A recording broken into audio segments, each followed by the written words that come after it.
continuando con nuestra quinta plática, presentamos a la doctora Jessica Angélica Juárez Rosas. Buenos días, doctora Jessica, ¿me escucha? Hola, buenos días. Sí, ¿ustedes me escuchan? Sí, fuerte y claro. Muchas gracias. Voy a leer brevemente. La doctora Jessica estudió la licenciatura, la maestría y el doctorado en la UNAM. Su directora de tesis fue la doctora Laura Ortiz, del Instituto de Matemáticas de la UNAM, y su codirector, el doctor Yuli, de la Universidad de Investigación Nacional de Rusia. Posteriormente, realizó estancias de investigación postdoctorales en la Universidad de Valladolid, España, en el Instituto de la UNAM y en la Facultad de Ciencias. Se ha especializado en ecuaciones diferenciales ordinarias, reales y complejas, en análisis sociales y complejos. Ha publicado artículos de investigación en revistas arbitradas de circulación internacional y ha presentado trabajos de investigación en foros nacionales e internacionales. Actualmente tiene el nombramiento del sistema de investigadores nivel 1. Desde que terminó la licenciatura tuvo la oportunidad de trabajar en el ámbito docente. Desde el 2022 se incorporó como profesora de tiempo completo en la Facultad de Ciencias de la UNAM. Es coautora del libro Teoría Geométrica de Ecuaciones Diferenciales, que aborda los temas de ecuaciones diferenciales tratados en la licenciatura desde una perspectiva geométrica. Desde el 2019 colabora en un proyecto que se llama Círculos Matemáticos y cuyas actividades están dirigidas a estudiantes y profesores de educación media y media superior. Les damos la palabra a la doctora. Bienvenida, gracias. Muchas gracias por la presentación, muchas gracias por la invitación y muchísimas gracias a todos por estar aquí.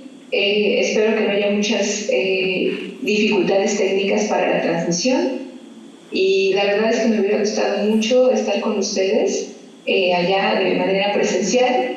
En esta ocasión no pude asistir de manera presencial, pero espero tener la oportunidad de hacerlo próximamente. Bueno, me gustaría comenzar hablando de unas definiciones que vamos a utilizar a lo largo de la plática. Me dicen si se ve, ojalá que sí. La primera tiene que ver con lo que significa una ecuación diferencial. En un espacio real, vamos a pensar para fijar ideas en la recta real o en el plano real o el espacio de 3 dimensiones reales. Este símbolo lo que va a significar es que aquí tendremos lo que se llama un campo vectorial, que lo que hace es a cada punto del espacio en donde estemos le asigna una flecha. Entonces podemos pensar, por ejemplo, que tenemos por todos lados flechas, de tal manera que a un punto X le va a asignar la flecha BX y la va a anclar al punto X. Entonces este símbolo lo que significa es dime al punto X qué flecha le voy a anclar, ¿vale? Me gustaría que para que nos imaginemos algo, pensemos por ejemplo que el piso está lleno de flechas. En cada puntito que uno puede ir pisando va a encontrar una flecha y esa flecha le va a decir hacia dónde se tiene que dirigir.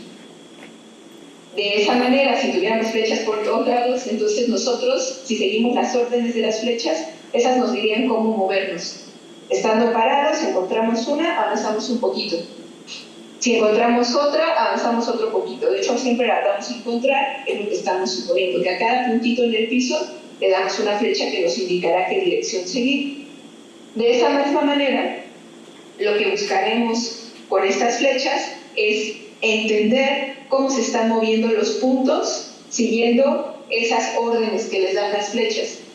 De tal manera que un punto va a dibujar una trayectoria, otro punto va a dibujar otra trayectoria y así sucesivamente los diferentes puntos, van a dibujar diferentes trayectorias y lo que nosotros queremos entender es cómo son esas trayectorias, ¿vale? Estas trayectorias van a tener una parametrización que lo que nos va a decir es: yo te doy un tiempo real y tú me dices a qué punto me muevo. De tal manera que si aquí tengo al punto, por ejemplo, x0, voy a poner que al tiempo 0, esta trayectoria me pase por este punto x0 y que vaya siguiendo a las flechas que están en el espacio, de tal manera que más adelante otro punto va a ser indicado por esta parametrización.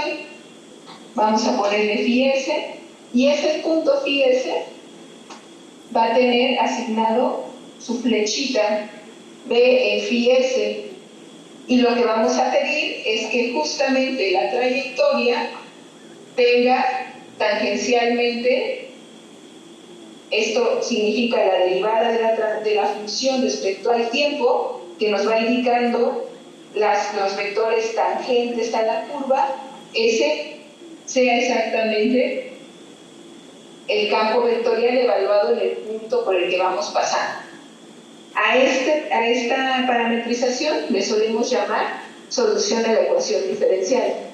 Y lo que nosotros entonces querríamos es dar una ecuación diferencial, entender cómo se comportan los puntos e inicialmente preguntaríamos por cuáles son las soluciones. ¿Vale? Entonces déjenme poner un ejemplo. Vamos a pensar en un campo que esté definido en la recta real. Entonces aquí X es un real. Vamos a tener a la recta real y, por ejemplo, si nos preguntamos por dónde pasa en el 0, ¿qué flecha tenemos? Tenemos la flecha idénticamente 0, ¿verdad? Eso, por definición, se le llama punto singular. Son todos aquellos puntos a los que el campo vectorial le asigna la flecha idénticamente 0. Ahora, si nos fijamos en el punto 1, ¿qué flecha le asignaremos? La flecha 1, ¿verdad? Pero esa flecha va a tener que ir anclada al punto 1. Entonces, digamos que es esta.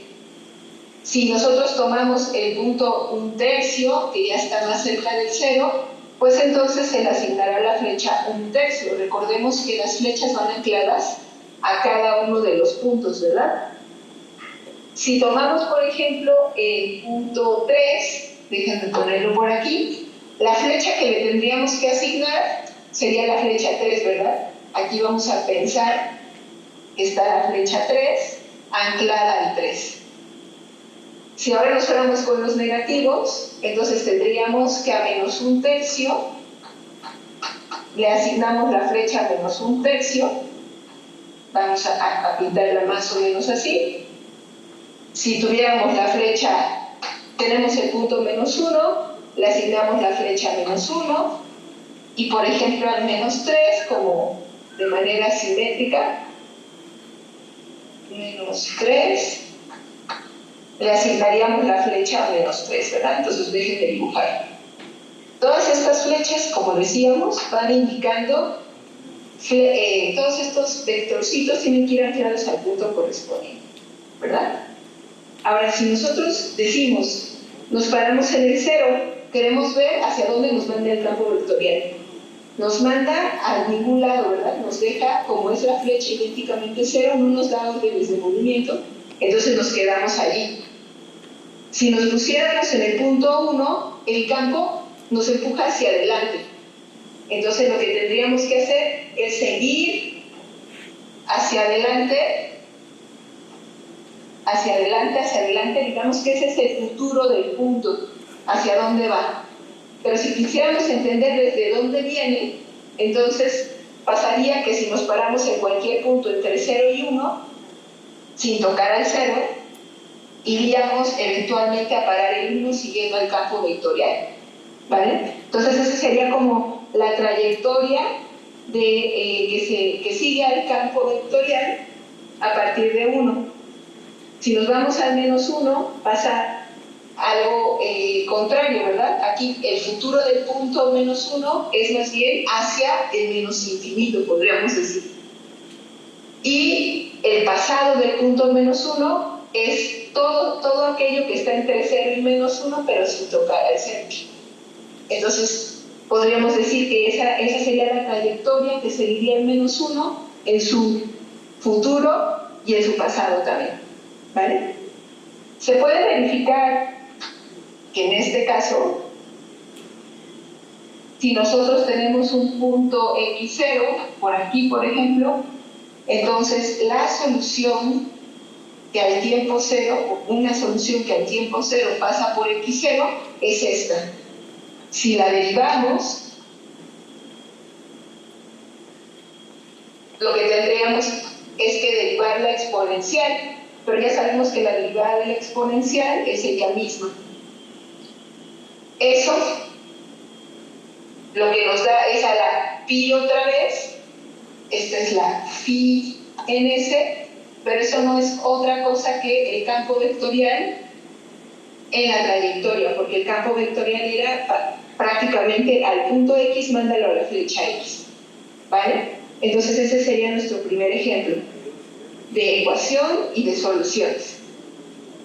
Un segundo ejemplo que me gustaría platicar es más bien ya no en la recta real, sino en R2.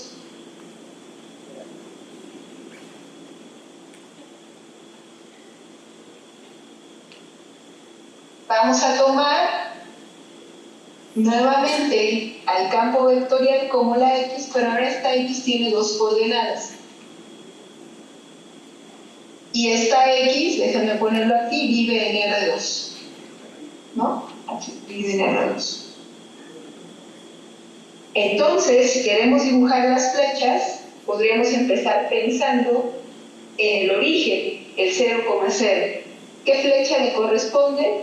Le corresponde la flecha 0, 0, ¿verdad? Es decir, tenemos aquí un punto singular. Si nos fijamos en las flechas que se asignan a los puntos en el eje horizontal, esas flechas, si están de acuerdo, se parecen mucho a las que dibujamos en el caso anterior. Entonces las voy a dibujar más o menos pensando en el caso anterior, pero ya metido en R2, ¿verdad? Y si nos preguntamos por las flechas que se les traen a los puntos sobre el eje vertical, entonces son vectores que se parecen a estos del ejemplo anterior, pero solamente que paraditos. Es decir, el dibujito quedaría como el del caso anterior, pero solamente que rotado 90 grados. ¿Vale? Ahora, ¿qué pasa en un punto que ya no está sobre los ejes? Podríamos pensar aquí en un punto P, y lo que tendría que pasar es que si nos fijamos en el vector que se le asigna, que sería el vector P, tiene que ir anclado al punto. Entonces ese vector tiene que ser el vector P, anclado a P, pero ese vector vive sobre la recta que genera P y que genera P. Déjenme quitar a esa recta que genera P. El vectorcito P se va a quedar sobre la recta P generada por P, y entonces lo que podríamos pensar es, sobre esta recta, si tomamos otro punto, nuevamente su vector va a quedar metido sobre esa recta. Si tomamos otro punto y nos fijamos en el vector que le corresponde bajo el campo vectorial, va a quedar sobre esa recta. De este lado igual, tomamos un punto y el vector se queda metido sobre esa recta. Entonces, pero fíjense, aquí ya cambió la orientación, ¿verdad? Aquí apuntan hacia abajo y aquí apuntan hacia arriba, podríamos decir los vectores. Lo que va a pasar entonces es que si queremos empezar a movernos siguiendo el campo vectorial, tendríamos que movernos sobre la recta que genera P, de tal manera que si avanzamos desde P, nos movemos sobre esta recta hacia el infinito, digamos, lejos del punto singular, y si queremos ver el pasado del punto P, ese tendría que ser todos los puntos entre el origen y P sin tocar al origen y que están sobre esa misma recta.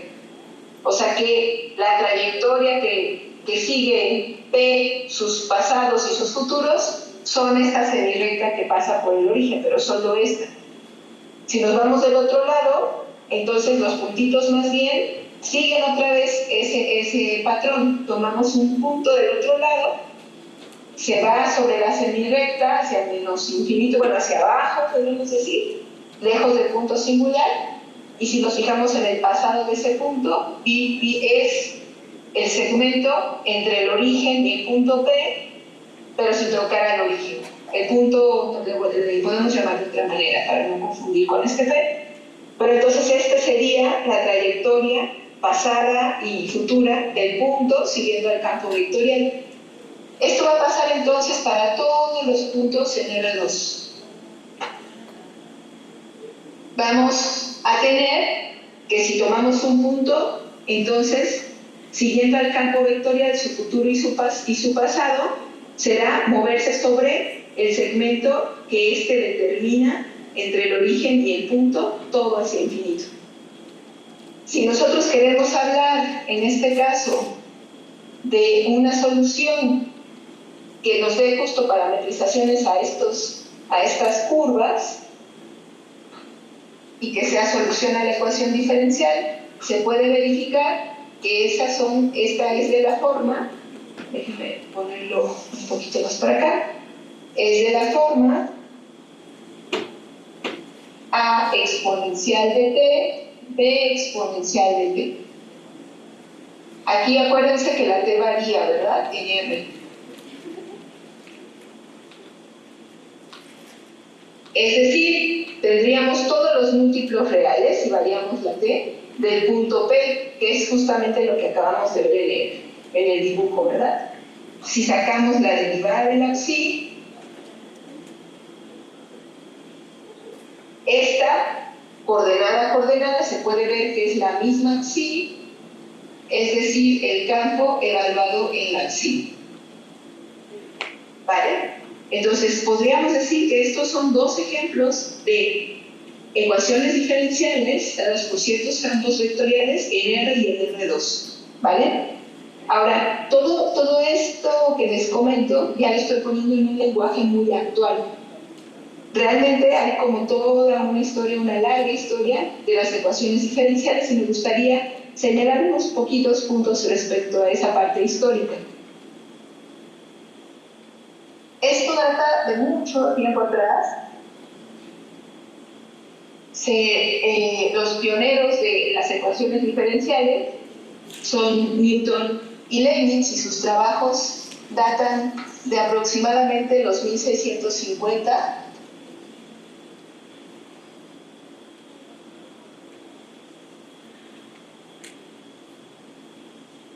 Y realmente ellos plantearon justamente, ellos y los que vinieron después, planteaban una ecuación diferencial para describir fenómenos físicos o, por ejemplo, de astronomía también que les interesaban. Lo planteaban en el lenguaje que en aquel momento tenían para ecuaciones diferenciales y lo que buscaban era entender el fenómeno a través de encontrar soluciones explícitas. Entonces, todo esto de las soluciones explícitas, de plantear la ecuación diferencial y de encontrar soluciones explícitas, eso se dio en el resto del otro siglo, en los 1700. Ahora, en los 1800 pasaron varias cosas, me gustaría comentar dos de ellas, que fueron parteaguas del trabajo que se venía realizando previamente. Uno de ellos fue el teorema de existencia y unicidad, que se atribuye a Cauchy y a Lipschitz principalmente. Y básicamente lo que ellos dicen es, ok, tú tienes una ecuación diferencial. Si a esta ecuación diferencial dada por el campo B le pides algo al campo B, vamos a poner por ejemplo que sea diferenciable y que su derivada sea continua, que sea de clase C1, entonces vas a poder asegurar que siempre vas a poder encontrar soluciones dadas un tiempo inicial y una posición inicial. Existe una única solución. Este es un existe una única para abreviar. Existe una única solución. Phi, tal que phi en el 0 al tiempo 0 pasa por un punto x0, que este x0 está dado, ¿vale? Entonces, esto, digamos que ayudó mucho a lo que se venía haciendo previamente, porque lo que se hacía previamente es, yo te doy la ecuación diferencial y simplemente dame soluciones, ¿no? No se preguntaban siquiera si las iban a poder encontrar o no, simplemente querían encontrarlas, y bueno, en muchas ecuaciones que conocemos las pudieron encontrar, ¿no? Pero esto daba una garantía de que sí iban a existir esas soluciones y que además iban a ser únicas, con una condición adicional sobre el campo vectorial, ¿va? Otro resultado que también me gustaría comentar es uno debido a Liouville. Lo que él dijo es, bueno, pues muy bien, qué bueno que sí vas a poder garantizar que en muchas ecuaciones diferenciales vas a poder encontrar soluciones y que además van a ser únicas bajo condiciones iniciales. Bueno, lo malo es que en general no vas a poder expresar a estas soluciones en términos de funciones que conozcas. Entonces él decía que en general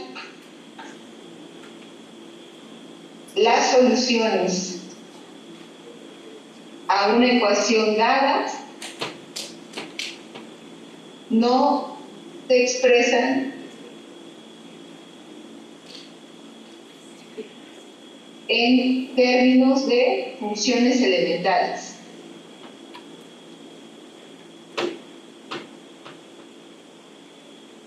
Eso significa que no las vamos a poder escribir en términos de polinomios, de funciones trigonométricas, de exponenciales, de logaritmos, de composición de ellas.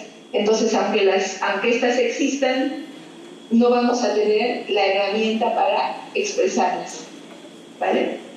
Y bueno, afortunadamente, a finales de este siglo, hubo un cambio de enfoque, hubo un punto de inflexión en el estudio de ecuaciones diferenciales. Podríamos decir que sus dos exponentes de aquel tiempo, los que iniciaron con este enfoque, fueron Poincaré y Lyapunov, que lo que decían es, ok, tú me das la ecuación diferencial y tú quieres entender la dinámica que se forma a partir de esa ecuación diferencial, los puntos y las trayectorias que siguen al campo vectorial. ¿No tienes las soluciones explícitas? Bueno, pues te podría bastar solamente con tener el campo vectorial para entender cómo son esas trayectorias que describen los puntos, ¿vale? Entonces, para ilustrar este cambio de perspectiva, me gustaría hablar de un enfoque y un resultado debido a Poincaré. Y déjenme ir para allá.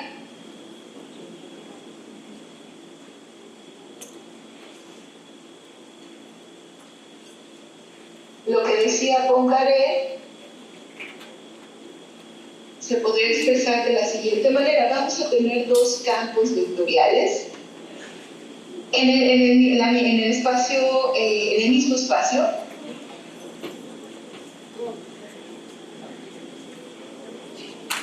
Pensemos, por ejemplo, en algunos dibujos de lo que podrían ser las soluciones a la ecuación diferencial. Vamos a pensar que estas están planteadas además alrededor de un punto singular, ¿vale? Entonces va a estar aquí el punto singular, aquí el punto singular, y entonces Poincaré lo que proponía era, muy bien, tú vas a decir que estas ecuaciones son las mismas, salvo un cambio de coordenadas, o que son equivalentes, si pasa lo siguiente. Si existe una función definida alrededor de los puntos singulares, que es invertible y que cumple, a ese le solemos llamar cambios de coordenadas, y que cumple que las soluciones de la primera ecuación bajo h van a las soluciones de la segunda ecuación. Así, si tenemos el punto x0 y bajo h va en h de x0 y las soluciones a esta ecuación, digamos que es phi, y a esta psi, entonces lo que está diciendo es que h lleva a la phi en todo tiempo, a la psi en todo tiempo. Entonces él plantea, bueno, tú podrás hacer que dos ecuaciones sean las mismas, algún cambio de coordenadas, con esta condición, y si entiendes una, con ese cambio de coordenadas entiendes la otra.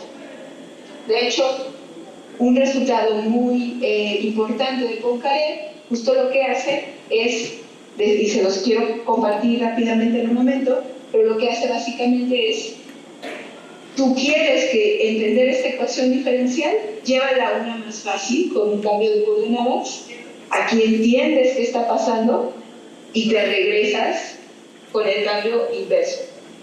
Regresas toda la información con el cambio inverso. ¿Vale? Entonces déjenme plantearles este resultado que data de la tesis doctoral de Poincaré, o sea que es antes de finalizar el siglo XIX, está así como terminando los 1800. O sea, es un resultado muy antiguo. Le decimos el teorema de dimensación de Poincaré.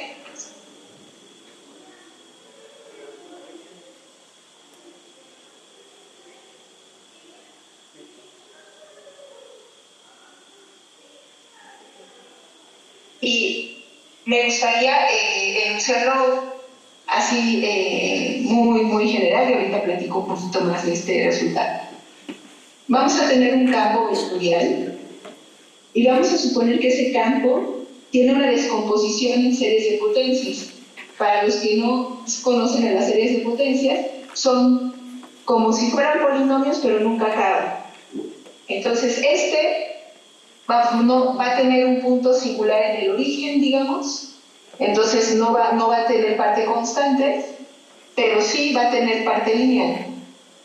Y aquí viene la parte cuadrática, la parte de orden 3, de orden 4, etc. De grados 3, 4, etc.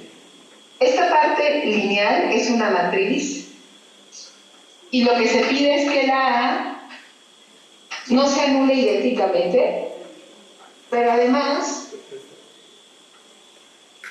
que satisfaga condiciones generales, ciertas condiciones generales. Eso lo que significa, no voy a entrar en la parte técnica, pero lo que significa es que casi todas las matrices A lo van a cumplir, ¿no? Muchas, de hecho, casi todas sí. Le picamos al espacio de matrices, casi la probabilidad dice que esta va a cumplir las condiciones, ¿no?, a la que le piquemos. Vale.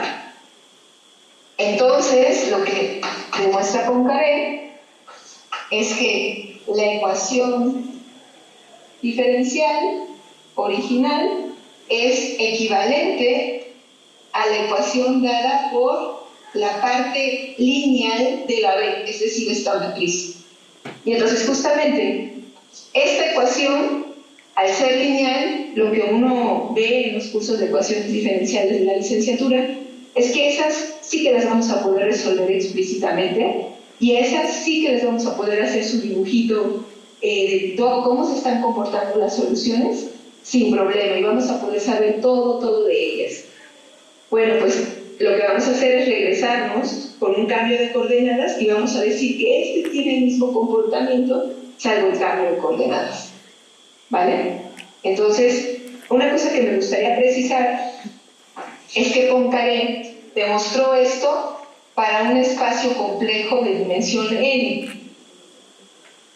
En ese caso, los campos vectoriales y las ecuaciones diferenciales son lo que les decimos que tienen tiempo complejo, no real, sino complejo, ¿no? No voy a profundizar mucho en eso, pero simplemente quedémonos con la idea de que desde Poincaré ya se trabajaba con los complejos, desde mucho antes de Poincaré, pero que él demuestra este teorema para campos complejos. De hecho, de estos que tienen, como les decía, una descomposición en series de potencias, analíticos complejos les llamamos. Y lo que se hace posteriormente es verificar que eso también se vale para campos reales, ¿va?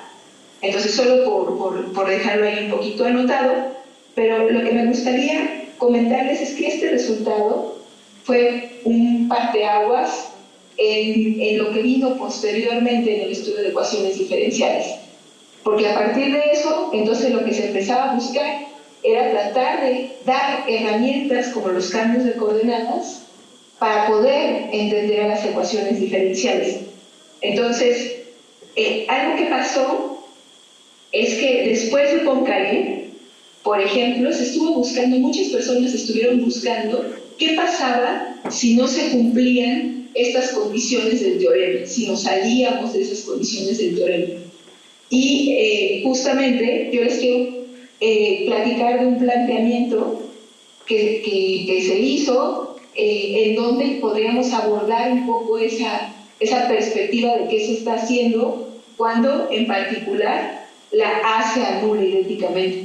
Es decir, cuando el campo no tiene parte lineal. ¿Va? Entonces vamos hacia allá.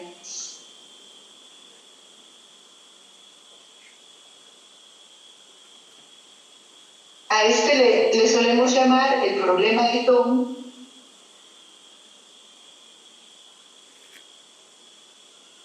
Y fue planteado por René Thom en los años 70. Y lo que él proponía es, en una bolsita vamos a juntar a muchos campos vectoriales. A esta bolsita le voy a llamar B. Y aquí en particular vamos a meter a los campos que no tienen parte lineal, por ejemplo. Es decir, donde esta A desaparece. Y sí tienen términos cuadráticos, cúbicos, de grado 3, de grado 4, etc. Lo que él dice es, bueno, a esta bolsita hay que partirla. Vamos a hacer lo que se llama una partición.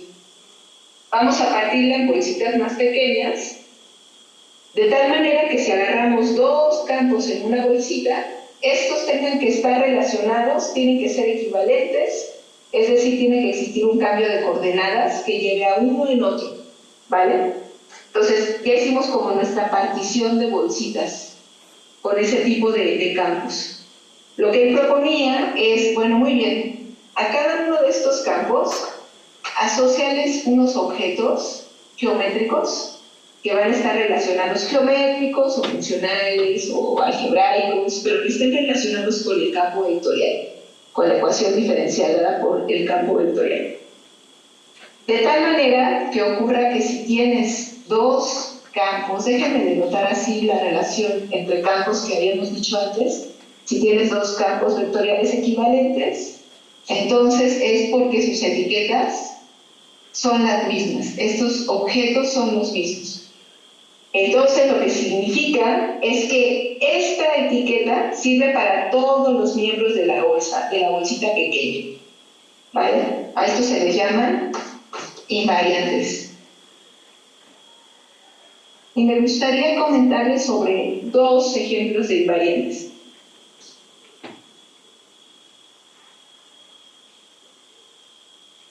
Así a muy grosso modo. Aquí voy a hacer referencia a campos que estén en el espacio complejo de dimensión 2, pero con lo que diré de los dibujitos espero que se quede una idea, ¿vale? Entonces, lo primero es que vamos a agarrar unas curvas que van a pasar por el origen, por el punto singular, y esas curvas tienen que ser, por un lado, uniones de soluciones, todas ellas, y por otro lado, tienen que verse como ceros de alguna función analítica.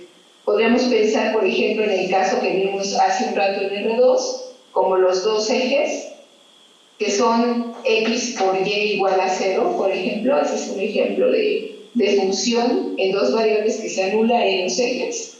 Y entonces podríamos decir, muy bien, hace un rato los ejes cumplían esa propiedad.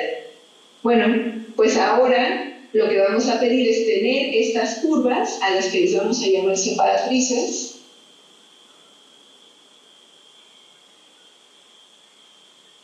Y resulta que estas separatrices, asociadas a un campo vectorial B, si les hacemos cambios de coordenadas, ellas van a ser de este tipo de invariantes. Es decir, si tengo dos campos equivalentes, sus separatrices, salvo cambios de coordenadas, son las mismas. Eso sería como un invariante, por ejemplo. Otro invariante, que a mí me gusta mucho, tiene una idea detrás, que es, al espacio en el que estamos trabajando, le vamos a quitar el punto singular, y lo que vamos a hacer es que en su lugar vamos a poner una esfera. La esfera va a representar todas las posibles direcciones del C2. Pero lo que me interesa es que pensemos que a la ecuación diferencial la cambiamos de espacio, y aquí ya podemos ver a la esfera con estos piquitos saliéndole, que van a ser las separatrices por acá, pero lo que nos va a interesar es pedir que la esfera sea como una solución a la ecuación diferencial. También lo pedimos, y ya que lo tenemos, entonces lo que hacemos es, vamos a tener unos puntos singulares, cada uno de estas curvitas que van aquí entrando al punto singular. Ahora se hacen 3 puntos singulares, por ejemplo, y lo que vamos a hacer es, dada una curva que corte a la esfera así como cuchillo, transversalmente, le vamos a poner gamma. Vamos a empezar a tomar puntos desde esa transversal, un punto B, y lo que vamos a hacer es, consideremos las soluciones a la ecuación, y vamos a rodear a un punto singular, y vamos a regresar a la transversal habiendo rodeado al punto singular una vez, y con eso vamos a construir una función de gamma. Vamos a ir a gamma y vamos a construir una transformación por cada punto singular. Pensando que tendríamos 3 puntos singulares, por ejemplo, de 3 transformaciones, ¿vale? Lo que hacemos con estas transformaciones es construir un grupo. El grupo generado por todas esas transformaciones, que son un número finito.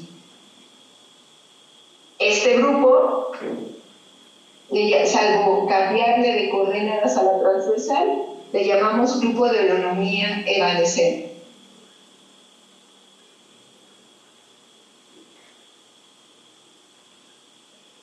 Es evanescente porque en este espacio sí se ve, pero en el espacio original no, porque en el espacio original no estaba la esfera, sino solo estaba el punto singular, ¿vale? A este procedimiento se le llama explosión del punto singular. Es como si infláramos el punto singular, y como que al inflarlo como que se desatan muchas cosas, y entonces resulta que este que ya construimos en este nuevo espacio de explosión también es un invariante de los campos. Si dos campos son equivalentes, entonces tienen el mismo grupo de holonomía evanescente, ¿vale?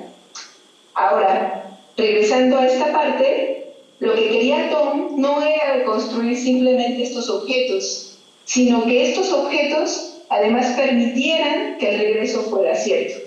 Es decir, que si los objetos eran iguales, se pudiera garantizar que los campos eran equivalentes, que eran lo mismo salvo un cambio de coordenadas, y además que fuera un conjunto lo más pequeño posible, que no retacáramos a estos conjuntos de cosas que no necesitaran, ¿vale? Entonces quería un conjunto de invariantes mínimos que clasificaran a los campos de esta manera. A estos, si cumplen esa propiedad, se les suele llamar invariantes de Tom. Ahora, en esa dirección hubo muchos trabajos, después del planteamiento de Tom, hubo muchos trabajos que estuvieron buscando a estos invariantes de Tom y hubo muchas conjeturas respecto a ellos. De hecho, una de las conjeturas importantes decía que se creía que los invariantes de Tom eran justamente estos dos que les presenté juntos. Es decir, las separatrices, salvo cambios de coordenadas, y el grupo de holonomía evanescente. Y bueno, pues resulta que lo que se demostró después es que en general no son los mismos. O sea, estos de hecho se le quedan cortos al conjunto que necesitaríamos para que se diera el regreso. Hay casos en los que se tienen estos mismos datos para dos campos y esos no son equivalentes, ¿vale? Entonces estos no son suficientes. Ahora, me gustaría platicarles un poco, si me da tiempo, no sé cuánto tiempo tengo, pero lo que me gustaría sería platicarles de una respuesta al problema de Tom, es decir, sobre unos invariantes de Tom. No sé si tendré como 5 minutos todavía.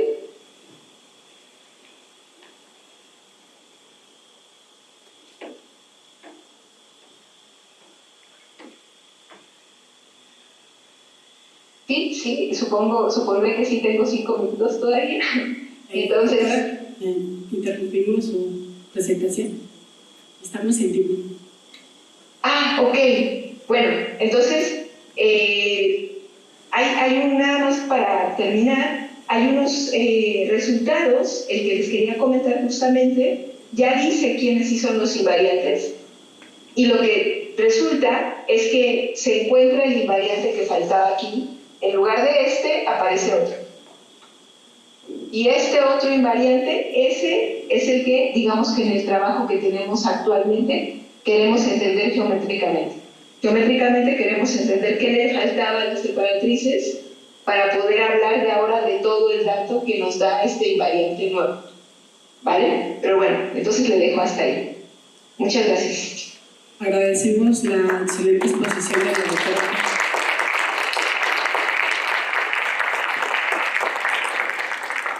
Pinceladas geométricas en ecuaciones diferenciales, expuesto por la doctora Jessica. ¿Tenemos tiempo para 2 preguntas? ¿Y me apoyan con el micrófono?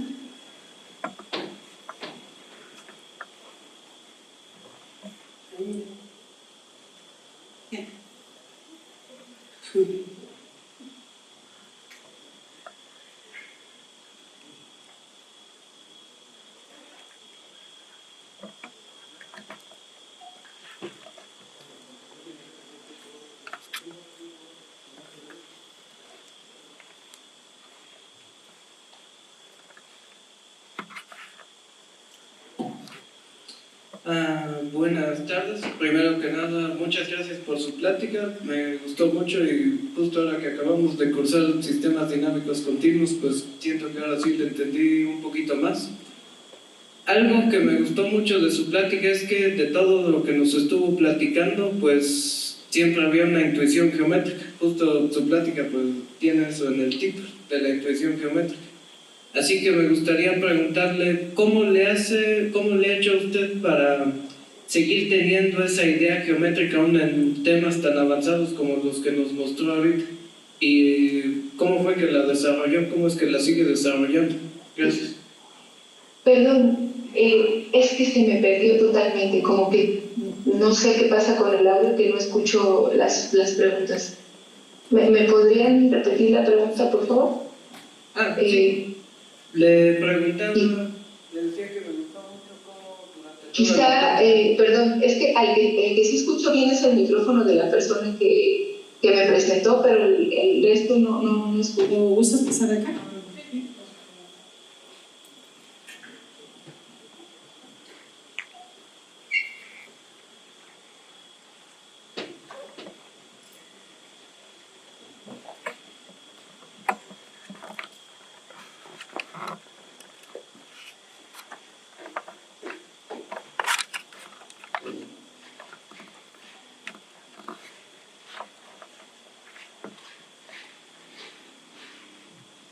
Ahí sí.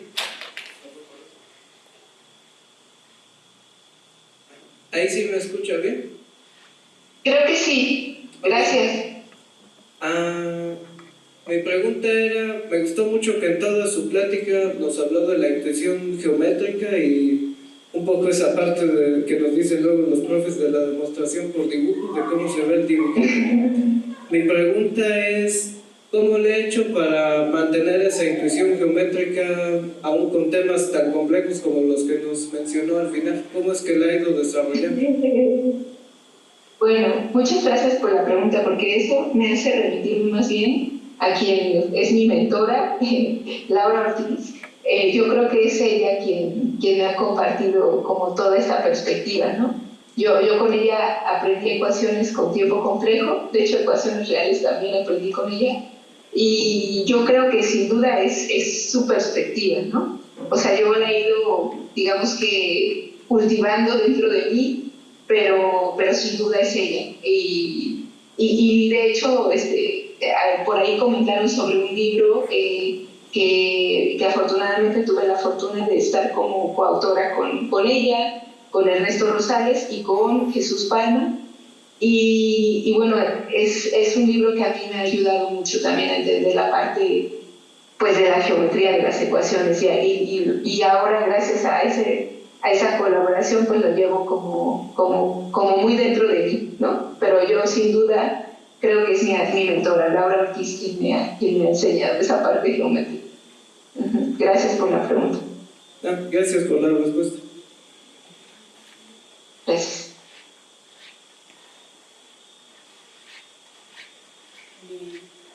Doctora, tenemos en la sala un grupo de jóvenes que se encuentran en la licenciatura y no tan jóvenes. Y mi pregunta es la siguiente. De los libros que le llamaron la atención para entrar en este mundo de ecuaciones diferenciales, ¿podría como recomendar alguno para aquí los estudiantes?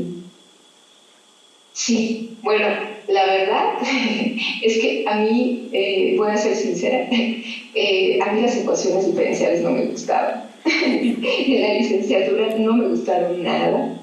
Y entonces yo supuse que yo nunca me iba a acercar a ecuaciones diferenciales. Entonces, realmente yo me acerqué hasta la maestría y fue gracias a Laura Ortiz. Y bueno, hay muchos libros que yo podría recomendar en este momento, pero sin duda no quiero hacer publicidad al libro que escribimos en coautoría, pero realmente yo creo que ese es el libro que más me gusta, esa es la verdad. Pero además de esos, bueno, pues están libros que considero que tienen un enfoque que es muy cercano a mí, que es muy geométrico también, que es, por ejemplo, los libros que están hechos como en la escuela de la Unión Soviética. En este caso, unos libros muy famosos que son de Arnold.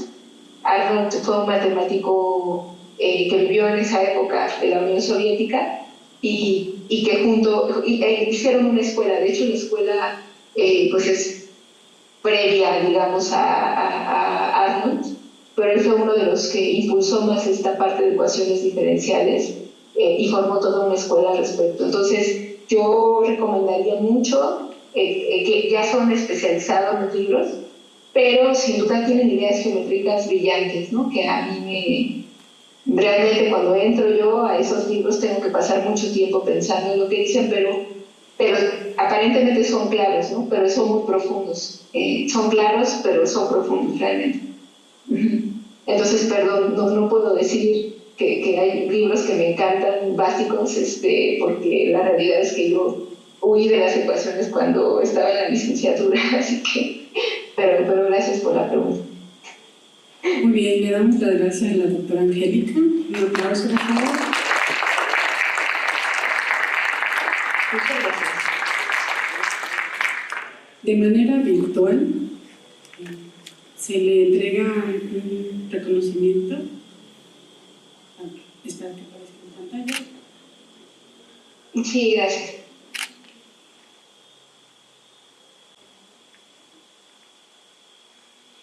Tenemos un detalle técnico, pero agradecemos a la doctora Angélica, por su plática Pinceladas Geométricas en Ecuaciones Diferenciales, y el comité organizador le da las gracias por su participación en el evento y le damos las gracias a los asistentes.